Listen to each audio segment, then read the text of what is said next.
Alors bonjour, bienvenue à cette nouvelle vidéo, nouveau tuto Watchout.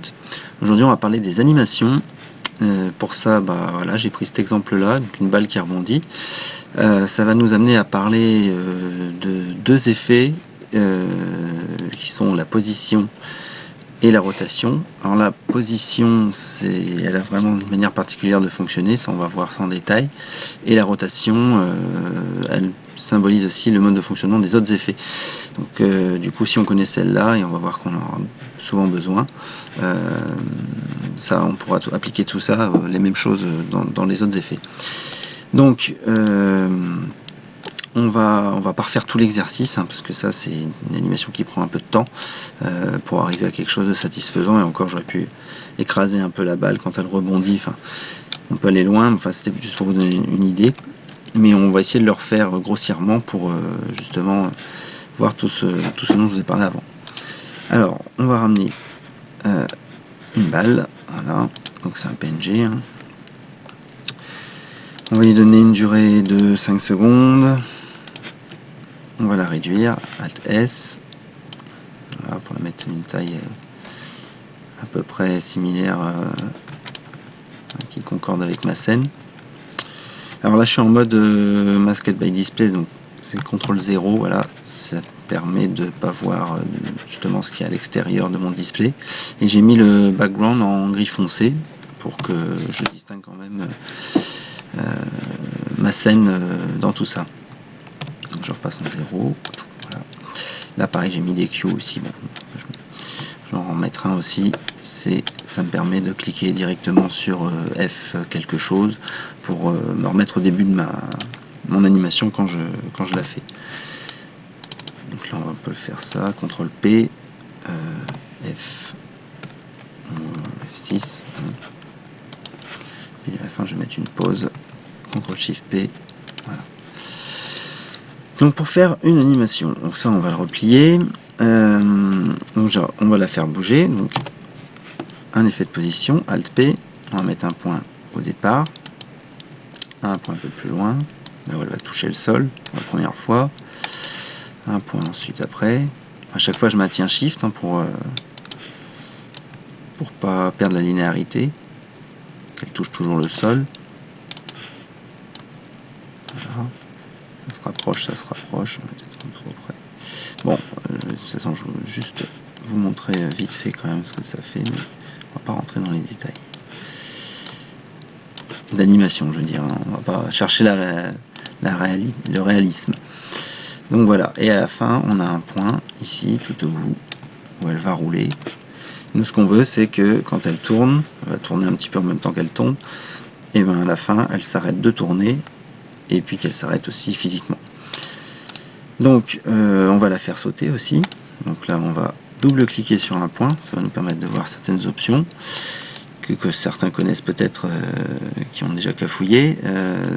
Donc le smooth, ça fait sortir des tirettes, des courbes de Bézier pour pouvoir justement créer d'autres angles que des lignes droites, et la vitesse d'arrivée ou de sortie de point, qu'on verra justement pour ce point là.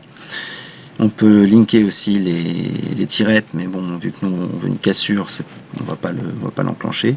Et puis là on se retrouve aussi avec la position de l'objet par rapport à son point d'ancrage dans la scène. Ok, donc ça, bon, alors, faut pas hésiter à zoomer, contrôle clic, hop, voilà, se déplacer pour choper les tirettes. On va en mettre un ici aussi. Ah, ce qui me fait, hop, sur la sortie. Voilà. Bon, voilà, c'est un peu fastidieux. C'est parce que je suis sur un autre point, je sais pas pourquoi. Donc,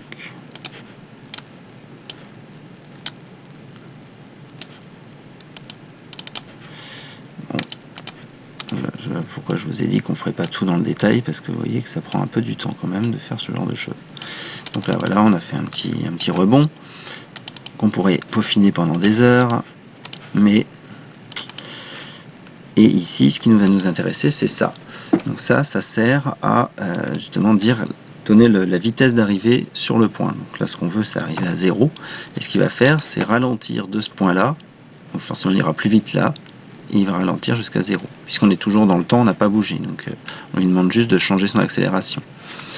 Et ça va avoir pour effet, voilà, de freiner tout doucement la balle à la fin. Donc maintenant on va rajouter une rotation, donc Alt R, rotation en Z, donc sur la profondeur, parce que là on regarde la scène, l'axe Z vient vers nous.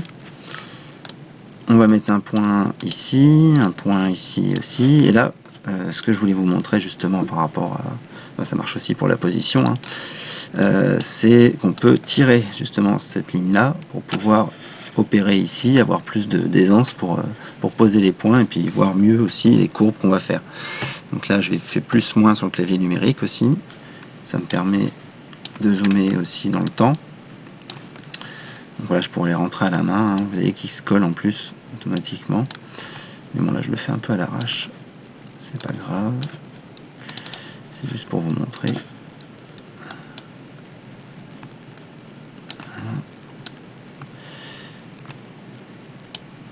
Celui-là, on va le faire redescendre un petit peu pour simuler qu'il y a un caillou, par exemple. Du coup, elle change de sens. Hop, hop, hop. Et le dernier point, bah, il va faire un tour ou deux. Si on lui met 2 révolutions, voilà. Et à la fin, il faut qu'il s'arrête aussi tout seul. Parce que là, le problème qu'on va avoir, c'est que la balle va... Voilà. Pardon. La balle va s'arrêter physiquement, mais elle continue de tourner à la même vitesse, donc c'est bizarre. Donc pour ça, c'est ici que ça va s'opérer. Je vais devoir créer un point entre deux points qui va me permettre de créer une courbe ici. Donc la courbe, on va la voir visuellement ici. Si j'actionne cette option sur un point où il n'y a pas de point en sortie ou en entrée, ça ne changera pas grand chose, mais il faut que je le mette entre deux points.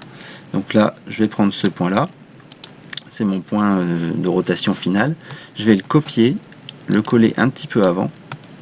Pourquoi je fais ça? Parce que là, je sais qu'il aura exactement le même degré de rotation et qu'il n'ira pas plus haut, quitte à lui faire aller dans l'autre sens sur la fin, ce qui serait pas logique. Donc là, je double-clique là-dessus, je mets l'option Smooth, et là j'ai une courbe où je vois vraiment ma balle qui ralentit à la fin. Qui ralentit bien d'ailleurs, on va pas avoir besoin de trop peaufiner. Ouais, c'est pas mal. Donc voilà.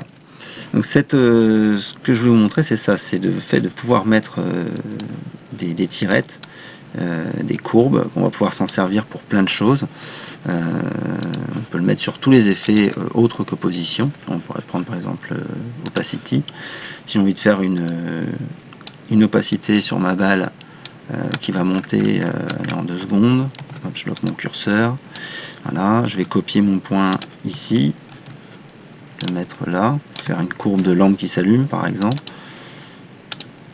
Voilà, là ça va me faire une opacité qui va monter tout doucement et qui va s'accentuer sur la fin. Voilà, autre qu'une courbe toute droite, c'est l'option Smooth d'ailleurs, ça adoucit considérablement toutes les animations qu'on fait. Il y a aussi autre chose, donc là c'est quand on travaille en 3D, c'est-à-dire quand on crée une scène en stéréoscopie par exemple, ou qu'on veut faire tourner ou promener un objet 3D dans la scène avec la profondeur, il va falloir jouer aussi avec la position, donc sur l'axe Z, en admettant par exemple voilà, que mon ballon va faire des sauts de gauche à droite. Je vais changer de vue, si je me mets en vue du dessus, CTRL SHIFT T, on voit que mon ballon il évolue sur un axe, l'axe X, c'est en 2D. Et si j'ai envie de le faire aller par là, par exemple, pour qu'il fasse ce genre de choses, je vais pouvoir le faire justement en bougeant les points de position sur l'axe Z. Et j'ai également des tirettes que je vais pouvoir faire apparaître et qui vont me permettre ici, ou là d'ailleurs, on peut le changer ici à 2 endroits, de jouer uniquement sur l'axe Z et de pouvoir faire une courbe, par exemple, faire circuler un petit bonhomme ou une voiture comme ça dans la profondeur. Du coup, là, on n'a plus besoin de jouer sur la grossir ou réduire la taille, puisque c'est plus un objet 2D, c'est un objet 3D qui va forcément répondre à la profondeur, à l'effet que va produire la profondeur. Et donc on va pouvoir faire des choses tout en 2D mais en 3D. Voilà. Donc voilà, j'espère que ce petit tuto vous aura bien servi. On a revu un peu vraiment toutes les bases de l'animation. Et après, vous pouvez vous amuser avec tous les autres effets à voir un petit peu ce que vous pouvez améliorer justement en termes de finesse par rapport à tout ça. Et puis moi je vous dis à une prochaine fois, puis dans une autre vidéo.